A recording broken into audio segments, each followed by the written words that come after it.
So today we're going to continue looking at the open guard. We've had 2 lessons up to this point. The first one was just sort of introducing some of the measurements, some of the basic things that are involved when you're playing open guard that you've got to keep track of. And then the second lesson, we looked at some of the major types of attacks.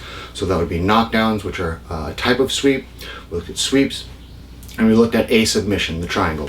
So we'll continue on that track today, where we're looking at just some of the basic forms of attack that occur in the open guard. Keep in mind that of all the different positions in Jiu-Jitsu, passing someone's guard and playing guard are by far the most complex. And so there's a whole bunch of different approaches that we could try to use to understand open guard. One of them is just, here's a move, here's a move, here's a move, here's a move. That quickly gets out of hand. What we want to do is have just some basic objectives. Am I sound defensively? Am I okay from a defensive standpoint? If so, can I start attacking? If so, what are the major types of attacks that I'll be looking for, so that if one fails, I know how to follow up and work accordingly. And so we'll have more specific breakdowns about how to decide on various attacks and what types of responses and sort of sequences that will occur between you and your opponent. But again, right now we're still just sort of introducing this big picture and digging into some of the details when it makes sense. So if we could go ahead and we'll just review some of these really quickly to start. So I'm playing guard and Em is in a position where she's trying to pass. I have a stance where right now my right leg is forward, and Em has a stance where her right leg is forward. I have a hand on the floor here, and because my back is not on the floor, I'm in a specific type of guard. I'm in a seated guard. A couple things about this start here. You'll notice we started at a distance here, measured by the toe line. We don't just think that this is the same thing as this. Okay, when I break past the toe line, that's a big deal. So we start out of range of our partner. The second thing we have is alignment or angle, and that refers to where is her center line in relation to mine. Right now, they more or less line up with each other, so we're center line to center line. Emmy wants to create angles on me where she goes off to the side here, and this is a better position for her than where she was a moment ago. So I might start scooting to face her. Now the more dangerous angle from this scenario is when she starts to try and go behind me here. Now if I do nothing about this, my back's exposed, all kinds of bad things can happen, and it's even possible for her to still take my back if I just scoot into positions like this. Okay, so we come back. That's just one very simple relationship, which is the angle between us. But just bear in mind that if your partner does start to go to your back, it's possible to move your it's possible to get out of this sort of bad situation by just bringing your shoulder down to the ground and bringing everything up and around until you're able to realign your body, sit up, and recover your guard. So we've got an idea of level. That's where's my hip and pelvis in relation to hers. It's not the most important thing in the world right now, but it does exist. And then we have a notion of height. Where is my head in relation to her head? When she's in her stance like she is right now, her head will be above mine, but seeking to be about the same level as mine. That puts her hands in a place where she can affect me. When she's standing up straight, she has more of a height advantage, but the downside is her hands have to work at this downward angle at me, and she has less access to the useful grips that she might be wanting to take. And on top of that, her legs are much more exposed if I wanted to go in and start attacking at the legs. Okay, so we've got distance, we've got angle, we've got height, and we've got level, pelvis versus their pelvis height. So what are we going to do using this? Well, can I switch stances, please? One thing that we started looking at was if they have their left foot in front, I might take my right hand. We can just assume that maybe I get a grip in the collar. We're going to use that grip today to review some of the things that we've looked at up to this point. Then we're going to look at what do you do when you can't get a cross collar grip because of hand fighting or they just stand up straight or whatever it is, and how you can still use the same attacks that we've been looking at. Okay, so we start off, we get in cross collar grip. Now when I get this cross collar grip, it's best to just get a jump grip first, and then if you have time to develop it further, always try to put your thumb past their ear. It's not always going to happen, but jump grip will get this going. Thumb past the ear is ideal. But all I need to be able to do is to give a push-pull that affects where her head is. I'm trying to bring her head down and forward, and I know I've done that correctly when that rear leg starts stepping towards me. So I give a push and a pull, and there comes the leg. And it's in that moment when she's in her stance and she's shifting and trying to connect a new base of support. It's in that moment when I go in and I set my hooks. 1, 2, and I place 2 hooks into her legs. Now I've got my feet flexed and my knees pulled into my chest here. If M goes to lift up her leg here, it's caught because of the downward pull of my grip, attaching her to my hook so she can move her leg around, but I can track her. If she does the other leg, I can track her. Okay, so I've got 3 points of connection, 2 hooks, a grip. I get a 4th point of connection by wrapping a false grip here around her ankle. And then we looked at what are some of the things I might do with these kinds of grips. I might keep this grip on the foot. I might gather up a second grip on the foot. And because I've got control of 2 legs, if I push into her pelvis, she'll start falling down. Okay, and what we saw was when we do this kind of thing, when we start knocking our opponent down, they're gonna hit the mat and they're gonna land on an elbow, and then maybe they'll build up to a hand. Okay. And then we talked about what we should probably do from here. But let's say I just knocked them down like this, and I was so excited about having just created a knockdown that I just go to get up. So let's look at what happens. M's on an elbow, and she comes up to her hand. I want to get up, so I start putting my hand on the floor. She's done putting her hand on the floor, so she starts heisting her leg back. I start heisting my leg back. Now, it doesn't usually play out turn for turn like that, but she started the race that she needed to win a step ahead of me because she had her elbow on the ground and I was holding her foot. So here, here in this position, she's on her elbow, she goes up to her hand, I put my hand on the ground, she heists up, I heist up. Best case for me is we get up together. But there's no contact between us, so who knows how this is going to play out.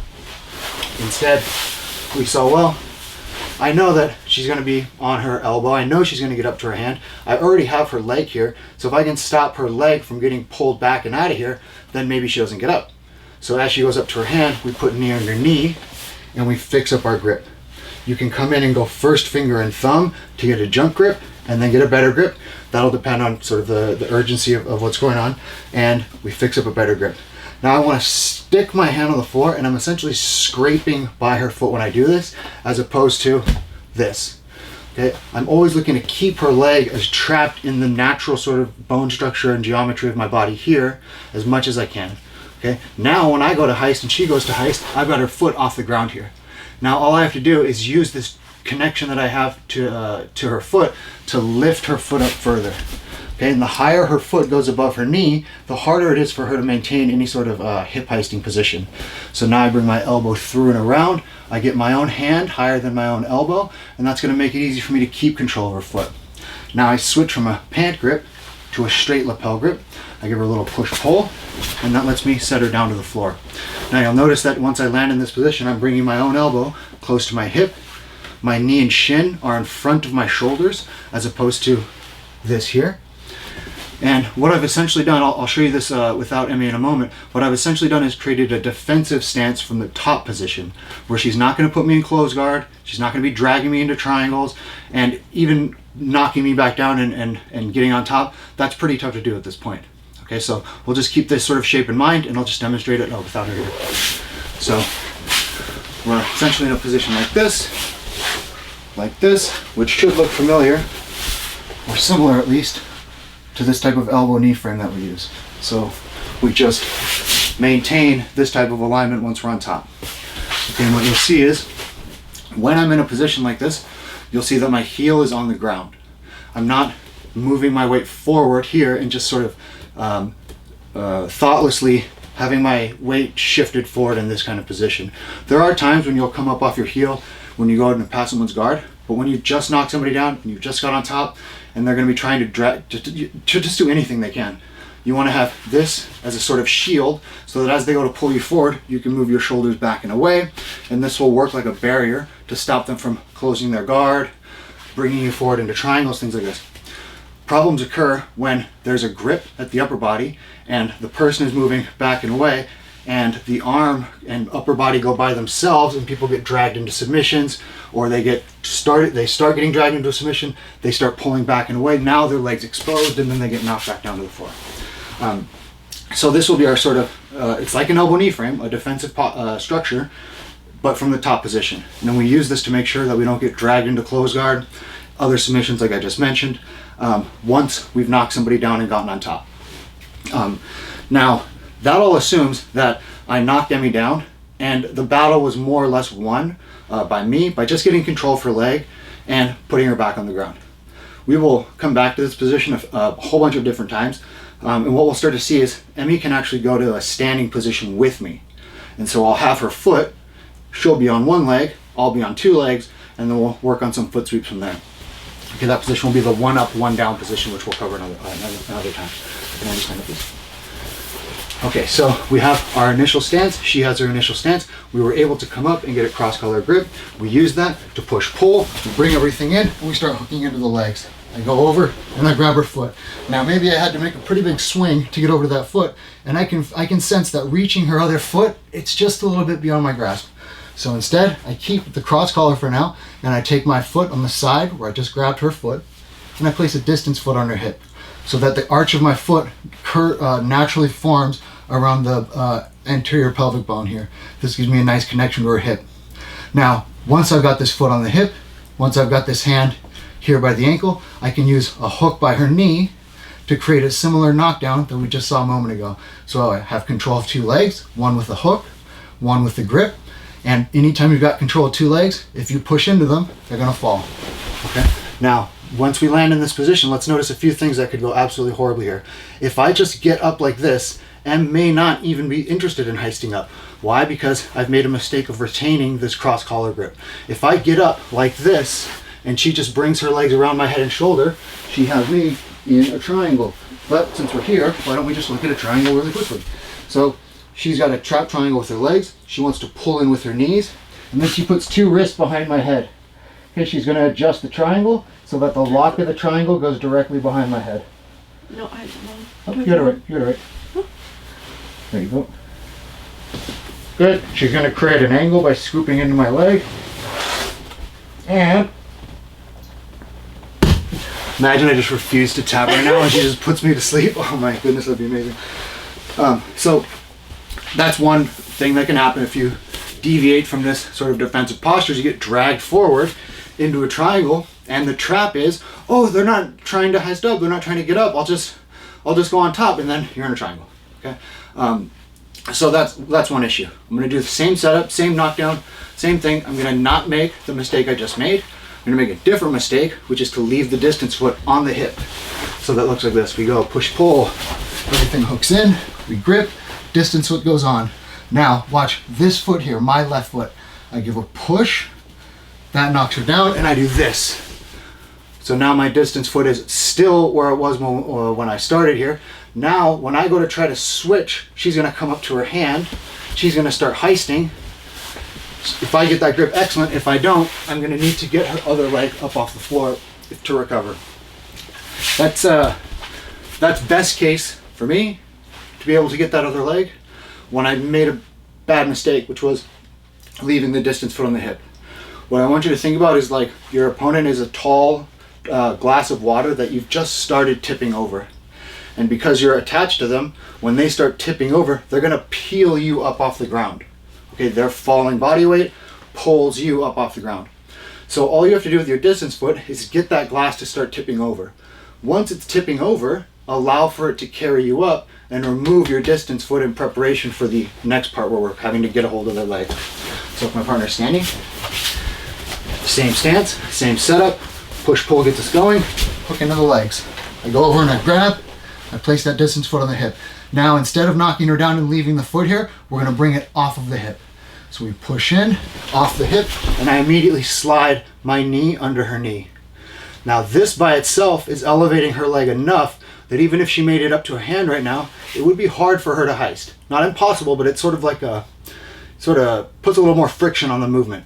So I can glue my hand to the ground, go over and get my grip. Now I heist up and I get her foot up high, high, high in the air, and then I get that straight lapel grip. A whole bunch of different ways to work, but mostly what we're interested in for now is just continuing to put their back on the ground, keeping elbow and hip close together, and letting my knee and shin lead the way, so that if Em were to try and grab my lapel and drag me down from here, I can resist by projecting my shin and my knee forward. So she pulls. I don't resist by going like this and struggling with my upper body. I use my knee and my shin to push, and then I just recede back and away. And then I can deal with her grip or whatever it is I'm gonna do. Okay, but we're finishing off in this defensive posture where I have one knee up and one knee down. Okay? Now, that's a bit of a review of what we went over last time, which is just 2 versions of a knockdown and the process of getting up, and just some other things to be aware of when you're doing that. Now, let's say we get into a situation where I'm playing guard here, and I'm not having a lot of success winning this hand fight. Maybe I go up and I grab, and she grabs my hand and steers it away from her like this. And then I go in and I try to strip her grip off here. And we get into this hand fight where now she's stripping a grip off of her own. And now I go up to the lapel, she bats that away. Eventually she can break this cycle by, as she gets rid of my hand here, she steps forward slightly and pushes my shoulders. 2 hands, 2 hands, 2 hands. And she pushes me back into something like this. Okay, so she can. That's one of many ways to do it. She essentially goes, okay, I'm gonna win. I win this hand fight, and I'm gonna take you out of the seated guard. And she goes to pass. So the point of that is, if you're having trouble getting the cross lapel grip, there are times when it's worth it to strip grips off and re-attack. There are times to continue to the upper body. But what you'll probably notice is that as you grab and they re-grab, is they will start drawing themselves away from you to increase the distance you have to travel to grip. As opposed to, I go to grip, she bats my hand away. She's not gonna get closer to me like this and make this whole thing easier for me. If she does, then it's easy to just snap her down. Okay? The measure for that is if her head passes her toe line. Okay? If she goes to here, I grab her collar and I say, hey, Emmy, don't let me pull your head down. Ready? Go. Okay? Now, Em, can you move your head forward an inch? Emmy, don't let me pull your head down. Ready? Go. That's science right there. I tried. Yeah. I mean, the thing about it is, when your head moves forward an inch, it adds some enormous amount of work and pressure on the rest of your cervical spine. Very hard to deal with. So people don't necessarily know this consciously, but they will act as if they do. The toe line, they're going to be very reluctant to breach that with their head. Okay. So in a hand fight here, she knows that she's not going to just get closer to me. She's going to back away like this. Okay. So as she backs away and bats my hand away, I'm going to hook in here at her leg. Then I'm going to let her, what she's doing here, which is to guide my hand down, I'm going to let that form this grip here on the same side as my hook. Okay. Now, always when we grab without using the gi and we're holding a leg, we want to make that bent wrist. And a good check for that is just, can you see your own fingers curling around the leg? Don't do this and wonder why they're not moving the way you want them to. Always curl the wrist around so that you're essentially forming a shape that has 1, 2, and 3 sides. Let me do that again. 1, 2, 3. Okay, so you get it right there. Not just this. Okay, we go 3-sided here with that false grip. Now, imagine you've heard this before. Her 2 feet make 2 points of a triangle. There's a 3rd point of that triangle right about there. Okay, so what I'm going to do is place my hand close to it, and I'm going to draw her foot towards my hand. Look at that. Now I've got her right where I wanted her. I've got her squared up in her stance, and now I can slide my hook in, grab her foot, and we're back into a position where I've got control of both legs. I've got my right hand at her knee. I just slide that on down. I've already got this grip here, which I'll just improve a little bit. And from here, we just give a nice little push. We know they're going to get knocked down. We go over and I step. I didn't grab the leg. I didn't get anything. I didn't have control of the leg. Let's see if we can fix that. So she's standing up here, and okay, we want to go in. We want to get that cross collar. She's batting my hand away, so I hook in at her leg. I grab a hold of it. I can see my fingers, so I know I'm ready to go.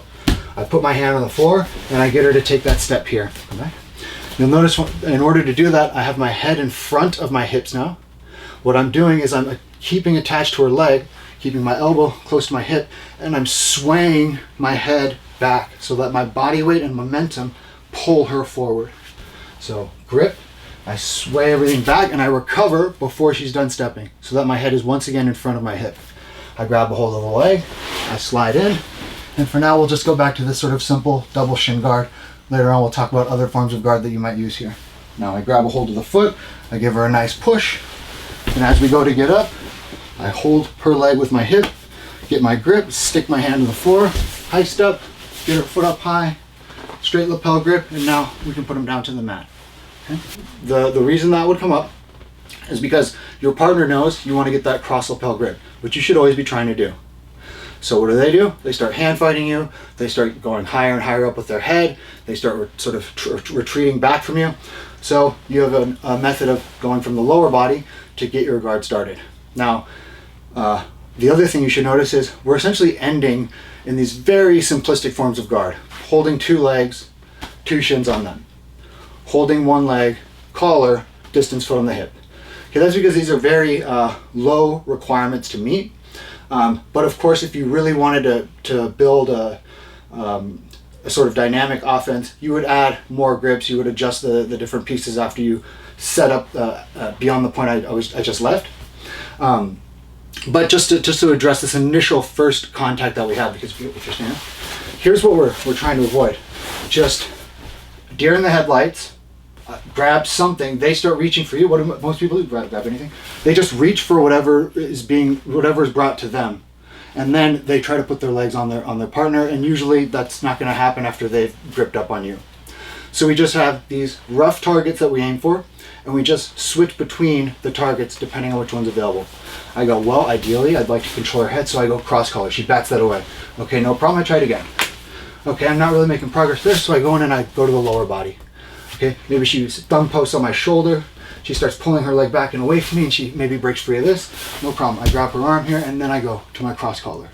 Okay, so that I have some objective, even if it doesn't lead to a submission straight away. Upon completing that objective, it lets me go, control the head, not happening. Try it again, not happening. Let's go lower body, not happening. Back to upper body, okay? So that's sort of the introduction to just engaging from an open guard. Now, let's go a little bit further. We looked at some knockdowns already. Let's look at let's review our submission that we practiced last time, which was the triangle.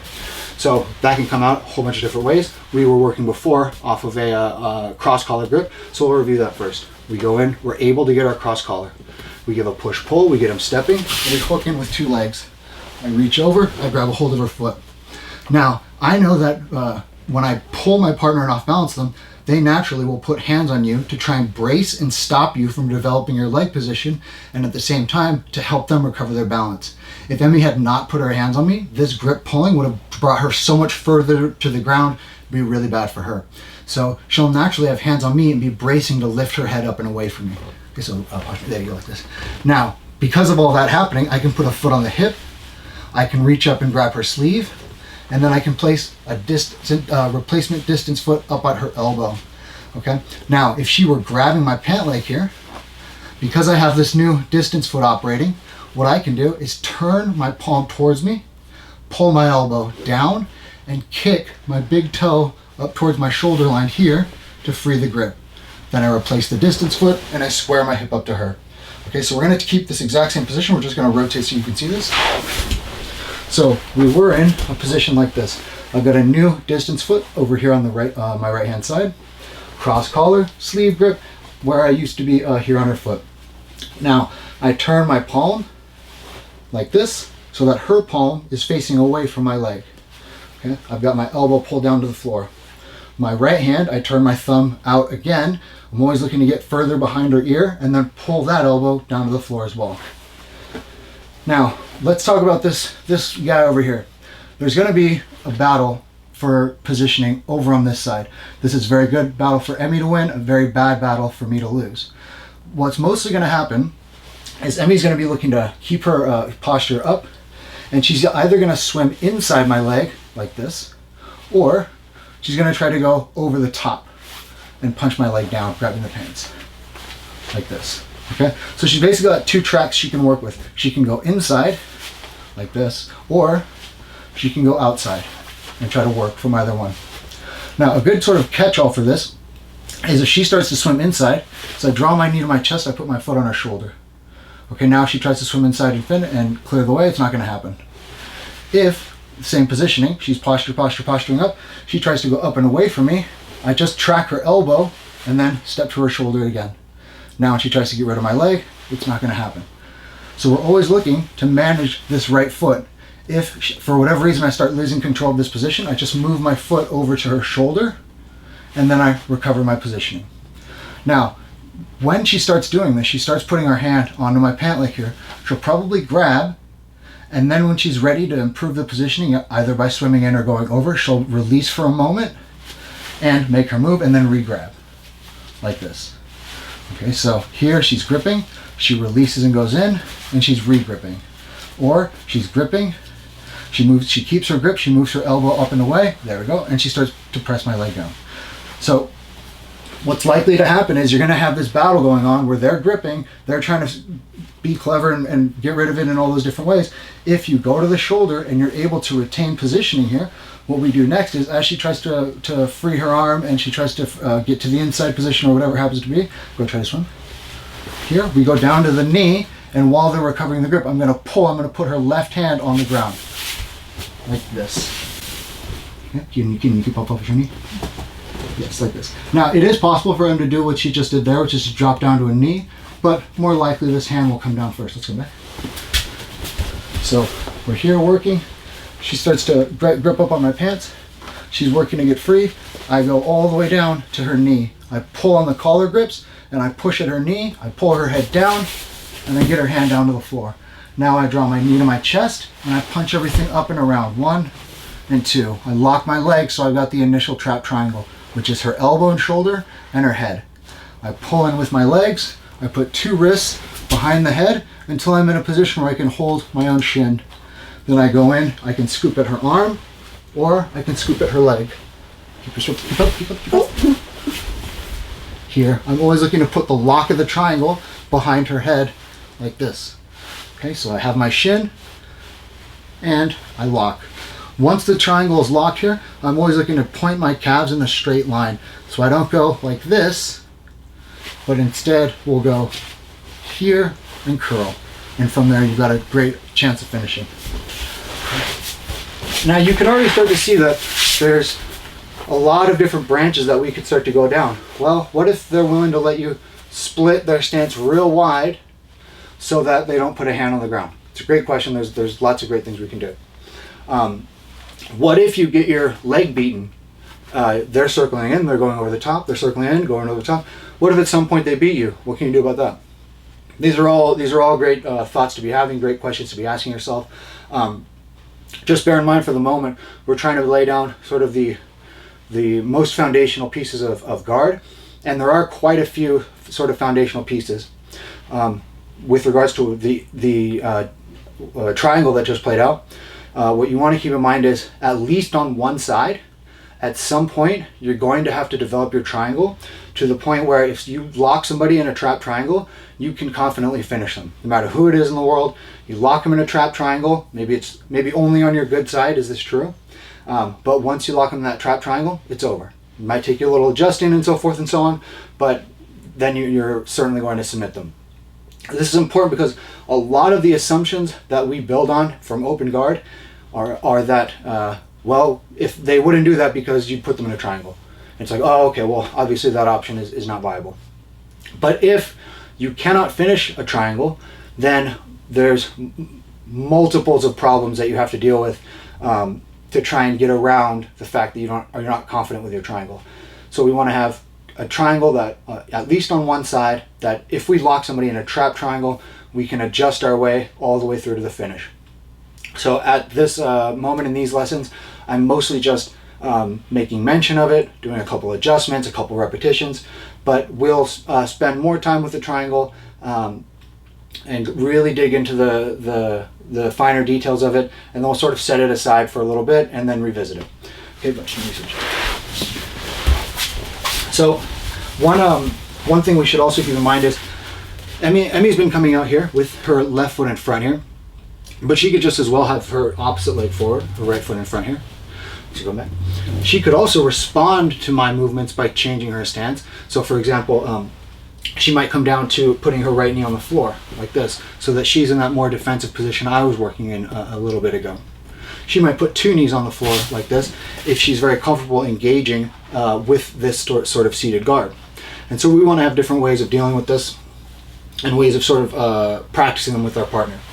So I'm going to switch with Emmy real quick, and I'm just going to show you why or how that might play out and why it might work that way. So Emmy's got her initial position here. She's got her right leg in front, and I've got my stance. Now, if I see somebody playing this kind of guard, I'm actually interested in passing this kind of guard. I would much rather do that than, say, pass somebody's spider guard because we're wearing a gi. So I might come in and make a grip on her as she goes to grip on me. Okay. Now, if she tries to push and pull and bring my leg forward, I might get a straight grip on her lapel with my right hand and look to just turn her and then drop down to my knees like this. Okay, so let's turn it, or actually let's turn this way. So we're like this. Now Emmy puts her hand on the floor here so that she can get her hips slightly back and her head slightly forward. Yeah, so she has a decent butterfly guard positioning. And you'll see that now I've got 2 knees on the ground. I've got a grip on her pant leg, and I had a straight lapel grip right here. Now I might go swimming under the arm. I might get a second grip and actually go right back where I came from in order to pass her guard from here. But personally, and I know many other people like this type of strategy, we come down to 2 knees in order to force them to really play from this type of positioning and then go about passing the guard from here. So it's important that Emmy be able to deal with the different types of stances that I might choose, and not just assume that it's always going to be this type of battle up here. Okay, so with that in mind, we're going to basically have 4 stances that we deal with. We've got a standing stance here. When we talk about guard passing, this will mostly be for passing from the outside position. Okay, so this would be a standing stance. We have a knee drop stance where she has 1 knee down and 1 knee up like this. We've got a kneeling stance, or 2 knees down here. And then one that we'll mention another time, the headquarters position, which is more of something that comes up when we're both entangled in, say, collar sleeve. Where is she going to be trying to land, and where will I sort of be willing to accept as the battleground we fight over? We have 4 stances: standing, knee drop, 2 knees on the ground, and then the headquarters position, which we'll talk about another time. So it's hard to get straight into headquarters position, but it's pretty easy to move between the other 3 stances: standing, kneeling, and the knee drop. And I should be able to deal with that. So let's assume that I go in and I take an initial cross collar grip, and let's assume that I go pushing and pulling, and as I draw her leg forward and grab it, she grabs my 2 pant legs and puts her knees on the ground. Okay, so I didn't actually get my grip. She's got her 2 grips. I don't have my grip. If I do nothing about this, if I go, oh, no grip, I'll just do exactly what I'm doing right now, she's going to put her body weight into her hands and push her body away from me and stand up. Now, she's just past my guard, or she's more or less most of the way. Okay? So instead, if I don't get my grip here, no problem, I'm going to continue to pull on her head, and if she starts backing away from me, then I will just sit up with her. If I can reach over her belt, then I will pull her on top of me, knees to chest, lift, and slide back up. Now you'll notice that we landed in a position where my head is now higher than her head. I have a grip on her belt, and now I'm in a position where I can attack. I can put my right hand down on the floor, heist up, and go towards things like a front headlock. I could go to various kinds of sweeps. But the first exchange was, she was standing. I tried to draw her in. She didn't stay standing. That's what gave us our knockdown earlier. That's what gave us our collar and sleeve and triangle. Instead, she was standing. I drew her in. She went to kneeling. So I used a forward shift in order to alleviate that body weight or that danger, and then I was able to go on the attack. Okay, so let's do that one more time, and then I'll do one other follow-up. So we've got a cross collar grip. We go pushing and pulling. As I go to attach to her legs and grab her leg, she's going to grip my pants. Here. Okay, now, okay. Yeah. I was able to get her down to the kneeling position. She did get her grips though. So now what I'm looking to do is pull her forward, get a hold of her belt. I had to sit up to do that.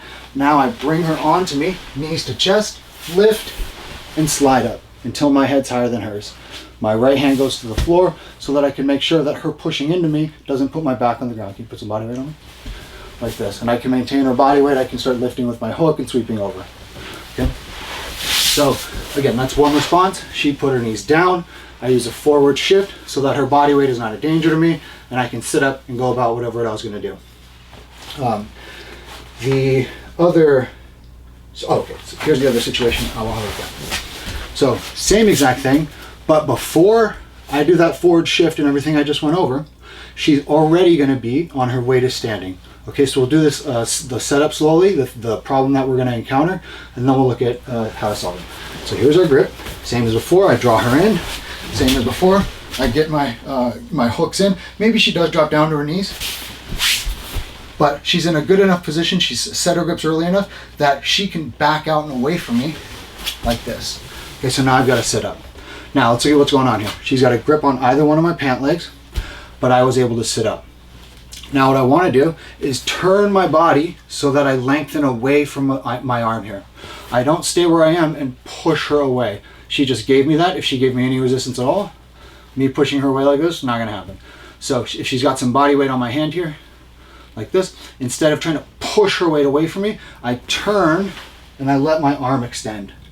Now I'm going to hip height. That means my knee goes back to my hand. 1, and then 2, I place my right knee on the floor in the same line as my first knee. Here. Now I have my cross collar grip. I go and sit, right back to guard, and I can go in and grab her legs.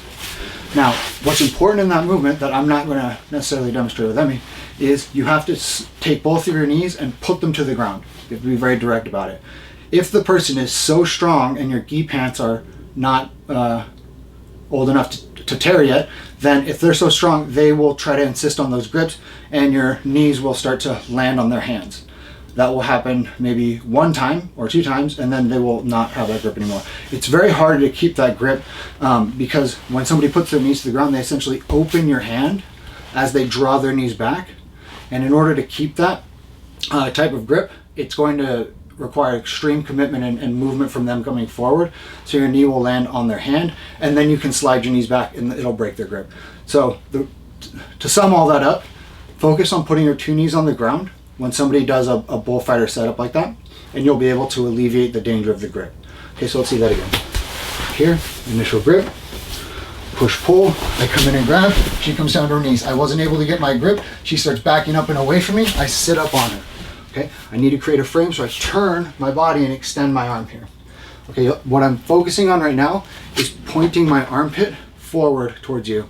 Here's my armpit pointed forward, Emmy puts weight on me, nothing happens.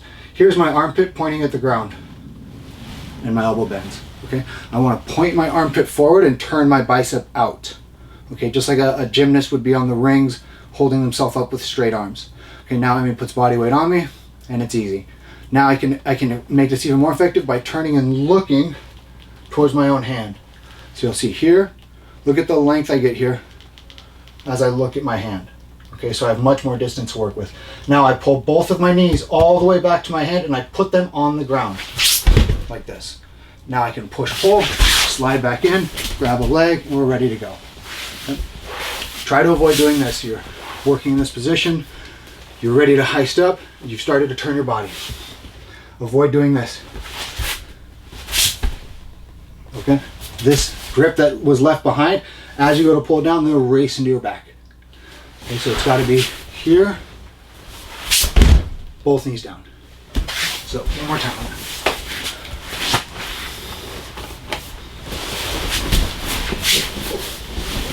Just backing away, sit up, turn, and then pull everything back in. Maybe I go lower body.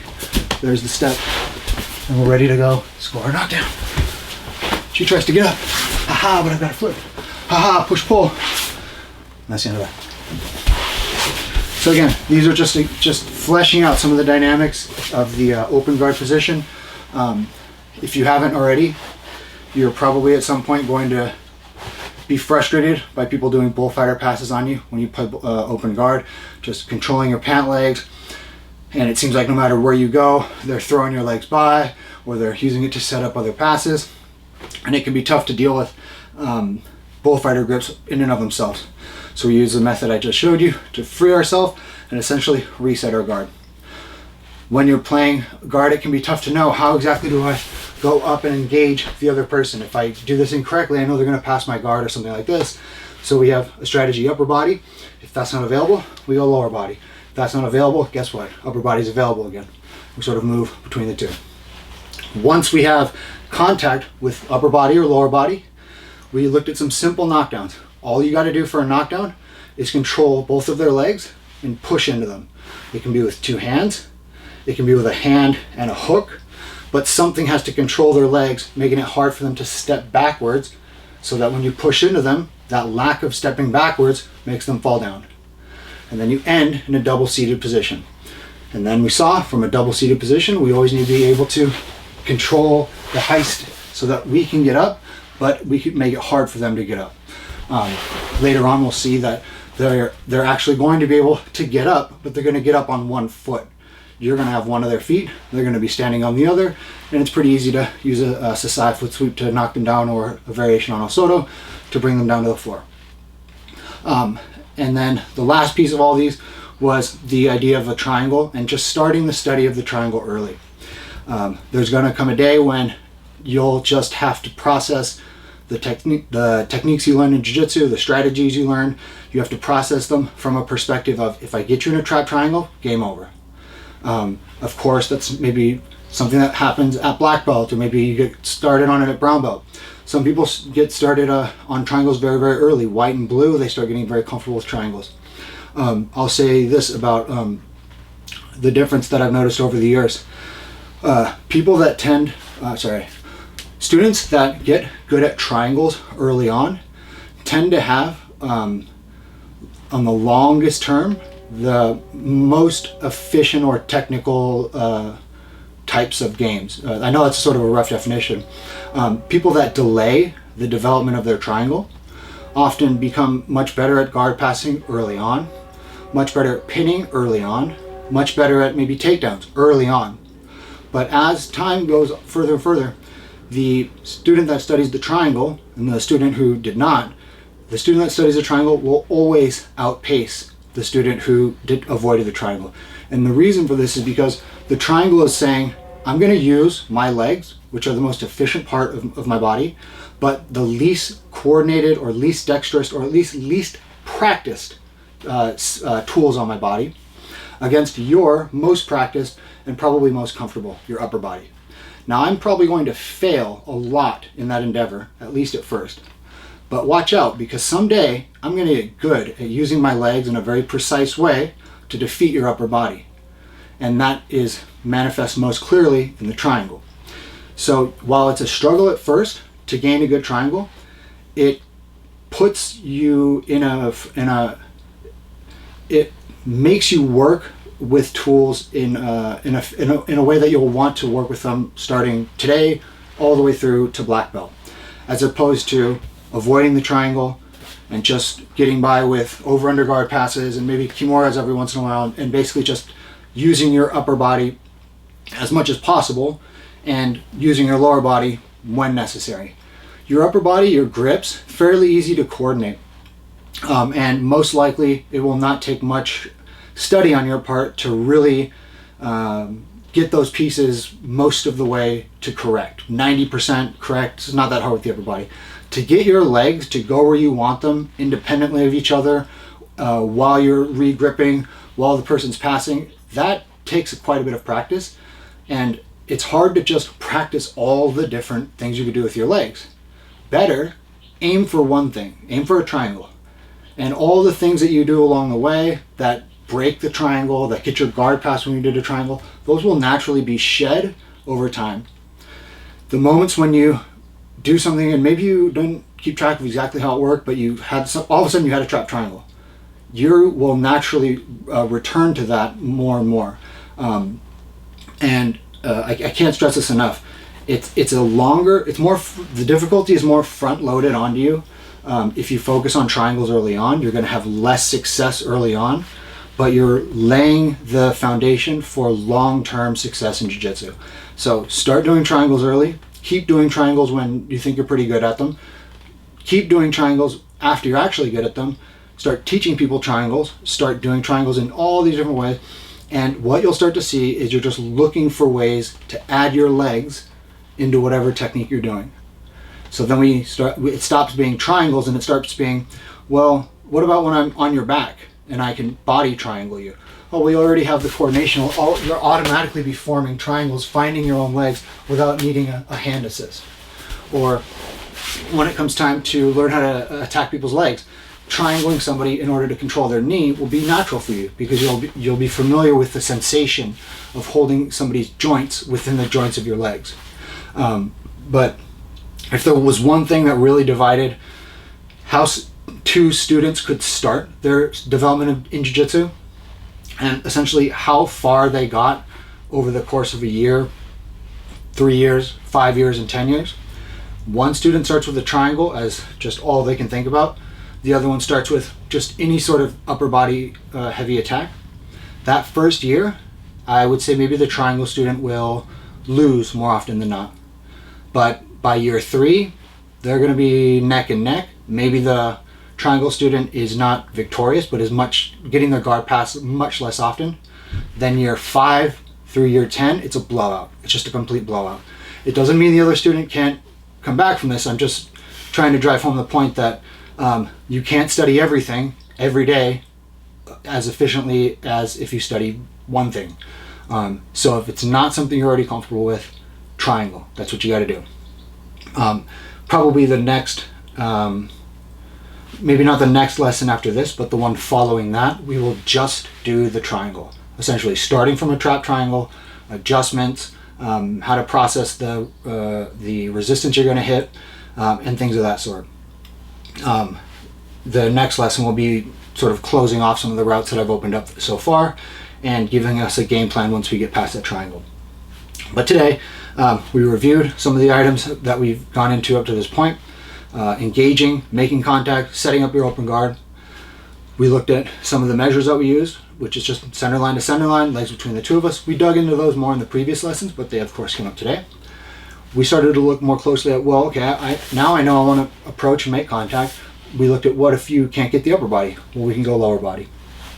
And then we saw, well, lower body, upper body, we draw them in, we start making our attachments, then we go and we knock them down. And we looked at a couple of knockdowns that we had studied previously, the double shin sweep and a variation of the tripod sweep.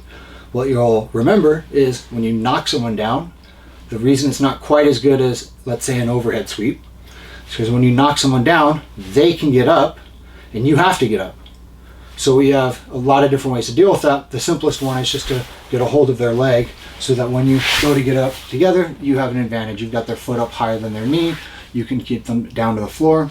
And that led us into this kind of particular stance where we're essentially forming an elbow knee frame from the top position and using that as a defensive tool so we don't get dragged into triangles. So we looked a little more at fleshing out the general open guard strategy.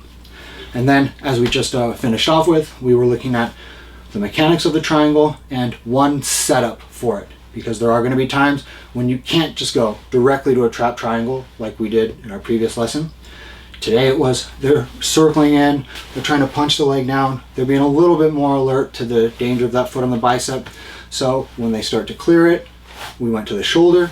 When they start to clear it and they're gripping, we went down to the knee, off balanced, and they put their hand on the ground. And that hand on the ground gave us the triangle setup.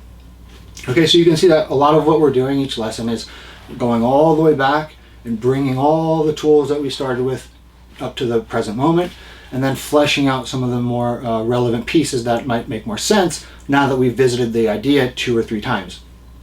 I'm going to, at some point, just start assuming that we know why it's important to line up center line to center line.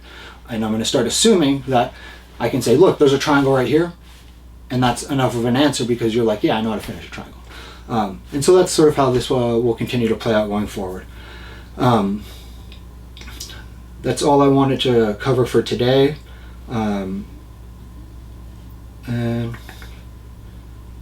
yeah, I'm going to leave it at that today. And then, like I said, not the next lesson, but the lesson probably after that, we will dig into the triangle more specifically. As a preview, probably the next lesson, I'm going to go over a little more the stances the guard passer is likely going to be using, just so you're a little more aware of what are the actual dangers and how can we sort of keep things contained in this open guard situation so it's not just branching out in multiple directions. Oh, that's another important thing I would like to mention. Just because I've seen this happen enough times that it's worth saying clearly so that if you're moving towards it, you can go, okay, well, I don't need to do that.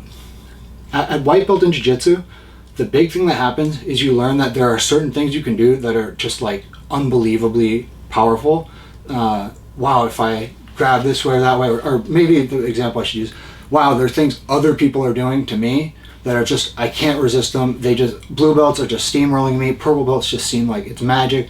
Brown belts and black belts, I can't even distinguish them apart from each other. It's just so horrific when I spar them. But something's happening, and it's happening pretty consistently.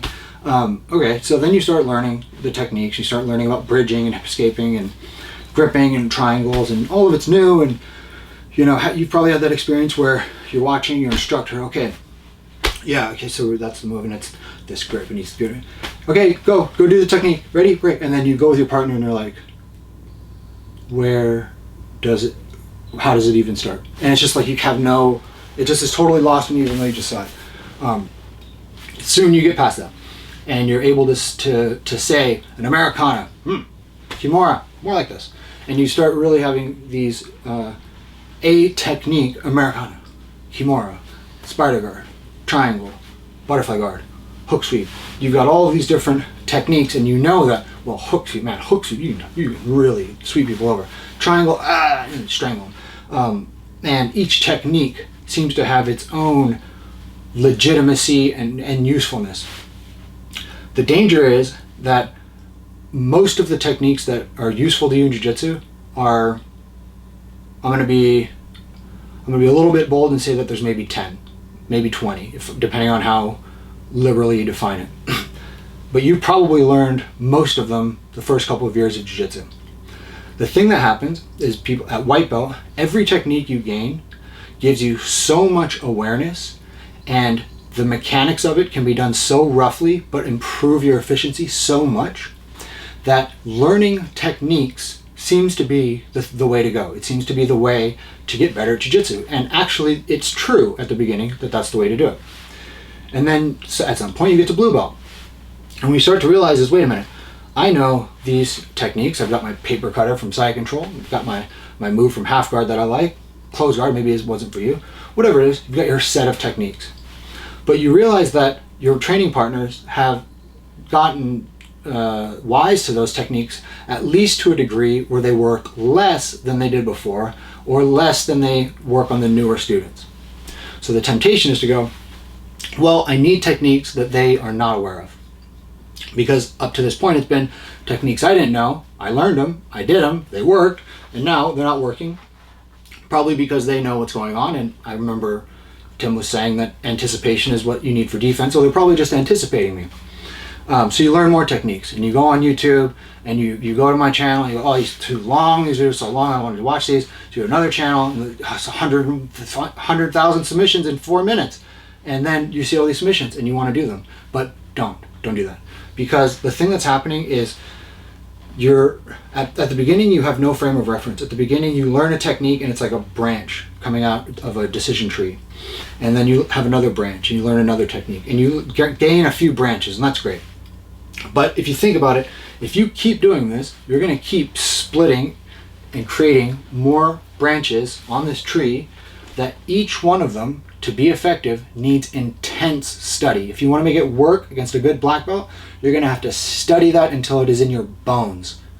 Now, the more branches there are, the more of those studies are going to be required. Jiu-jitsu at first is sort of like this process of branches sort of growing outward, and then at some point you've got to prune most of it away. And it's not to say that any of it was a waste. None of it was wasted time. You're improving your ability to see which techniques solve the largest percentage of problems that I encounter.